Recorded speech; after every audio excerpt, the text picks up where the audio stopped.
Hwehwemu abeto dwa se awofo ne abatan wo hamu nchemu bedu so 70% a wono ewo Okurase wa Upper West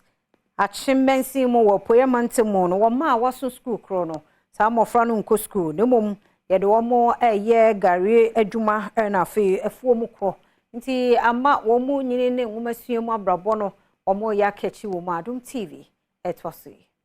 Adom Kasiama ne boni kwasia zo edinato etito fam no de oteye ene se sesei adusuafo a wo mu ekotene school dem no ekamia ese gari processing factories awodo wo Okurase ede wo haw ebre wo mu senti a yakasa ene se sesei adusuafo ankom betimi akọ school no emudodo na enene wo mu awofo eye banche anase gari adwuma e wo Okurase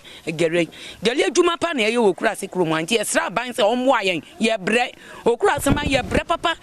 ebra ye bre no ye titito no ye ma no ye brankasa bedie papa na me gina ha me manyina jai school afi we kura menya ska ma no mo ankotro nti no me sra ban so mo ame ye nya banchi wo kuro yi mu nto da bia ye fuka ne akoto banchi wo kuro fufuro so ne de abaye gari no ne senti no ama ye bre wadwuma na ye no mu ye makro ekọ school ne asan omo so mu nko jaye evi se me tu wo me kuro mu anka me kwa metimi akọ enso ye baby titi se me nya boafo na ni nyina kan we be ma ye ma no school kọ no kra akachi enwe chichi domino wo Okurase na no kire editu dwase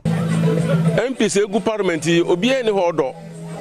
enye school a onkotena ho wo hu obi TV so onye school a onkotena ho mesre obi biara wo Okurase kro yi mu hwe nkoda nim dia omwo ene won adanadi wo school ha obi amomodin se odine bebe ko school ansa no betuku na bekodwa na beko baabi no sesi oba monko school ansa no befifi awafi ekrakra ena bright ado ya wono ena ye dwumadie ede ye nkyerɛkyerɛ ema awofo yi ede tu dwase amamre bi etese bragoro ehu ya pa etimi eboa etenetene emofra no